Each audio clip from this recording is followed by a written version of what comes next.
Assalamualaikum warahmatullahi wabarakatuh. Shalom, Om Swastiastu, Namo Buddhaya, salam kebajikan, salam sejahtera bagi kita semua. Sampurasun. Halo semuanya, perkenalkan saya Febriansa, siswa SMA Negeri 1 Tenjo, Kecamatan Tenjo, Kabupaten Bogor. Sobat Genji semuanya, perlu kita ketahui bahwa dengan kita berliterasi, dengan banyak kita membaca buku, akan banyak pula ilmu pengetahuan yang bisa kita dapatkan. Seperti buku yang sudah saya baca, yaitu Literasi Digital, Pedoman Menghadapi Society 5.0, karangan Profesor Dr. Iwayan Redana. Dan buku ini pula saya jadikan sebagai resensi untuk mengikuti perlombaan bertutur Provinsi Jawa Barat tahun 2025. Sobat Genzi semuanya, perlu kita sadari bahwasanya kita berkembang di tengah arus derasnya digitalisasi. Kita pun tahu kehidupan kita selalu berdampingan dengan internet, media sosial, bahkan kecerdasan buatan. Tidak kita pungkiri, hal tersebut sudah menjadi kebutuhan dalam kehidupan sehari-hari pada saat ini. Namun, menurut Profesor Redana dalam bukunya mengutip bahwa kemampuan mengoperasikan teknologi tidak sama dengan kemampuan berliterasi digital. Artinya teman-teman semua, Gen Z pada saat ini memang melek terhadap teknologi, tetapi mereka belum tentu bijak dalam digital. Kita semua pun tahu bahwasanya perkembangan teknologi pada saat ini memberikan hasil ataupun memberikan dampak yang positif bagi kehidupan manusia. Seperti kita mengakses informasi, berkomunikasi, bahkan melakukan suatu hal yang efisien. Lalu, apakah tidak ada dampak negatifnya? Atau bahkan tidak ada permasalahan dan tantangannya? Tentunya ada teman-teman semua. Permasalahan yang sering kali terjadi pada kalangan Gen Z, yaitu maraknya hoax, cyberbullying, bahkan penyalahgunaan data pribadi.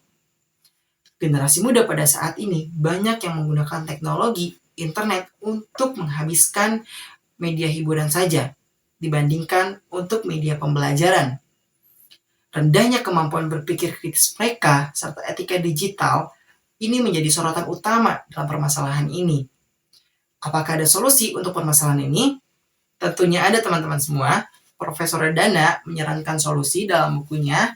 Yang pertama, pendidikan literasi digital sejak dini. Yang kedua, pelibatan seluruh pihak, antara pihak sekolah, masyarakat, orang tua, bahkan pemerintah. Yang ketiga, pemilihan teknologi tepat guna, yaitu untuk mendukung pembelajaran yang aktif serta kritis, seperti platform e-learning, aplikasi cek fakta, bahkan simulasi berbasis AR atau VR untuk mengetahui bahaya resiko dunia maya.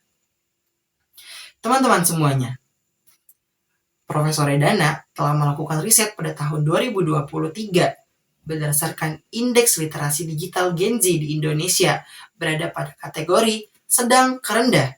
Skor tertinggi berada pada pemahaman konten digital sekitar 46%, sedangkan skor terendah berada pada kolaborasi digital sekitar 34%.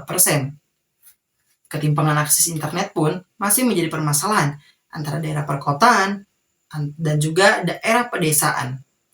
Dan juga banyak sekolah yang belum menerapkan ataupun menanamkan kurikulum ataupun pembelajaran aspek etika ataupun keamanan digital.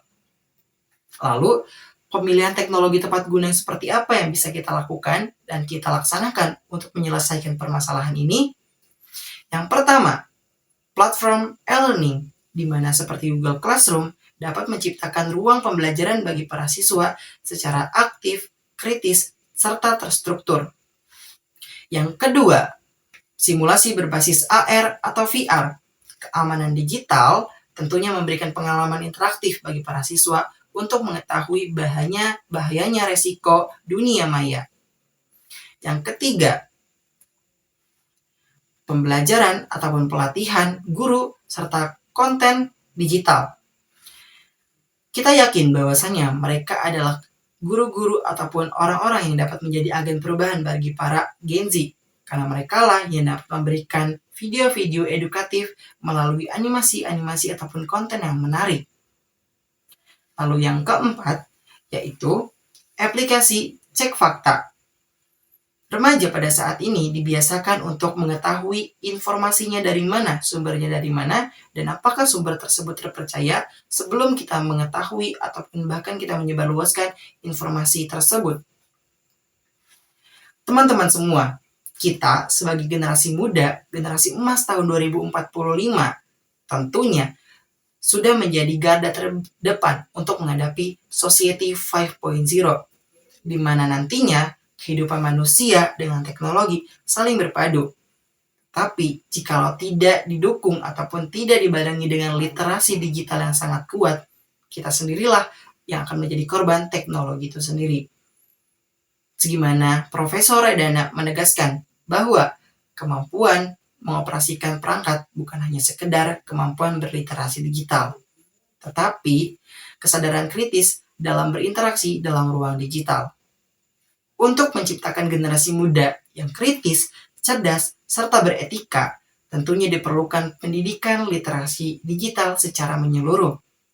Yakinlah dengan langkah-langkah ini, kita akan menciptakan generasi muda, remaja, untuk menuju Indonesia emas tahun 2045. Kita pun yakin bahwasannya generasi muda bukan hanya pengguna teknologi, tetapi mereka juga pencipta solusi untuk menuju Indonesia emas di masa depan yang lebih beradab terhadap digitalisasi. Saya Febriansa, siswa SMA Negeri 1 Tenjo, pamit undur diri. Sekian dan terima kasih. Wassalamualaikum warahmatullahi wabarakatuh.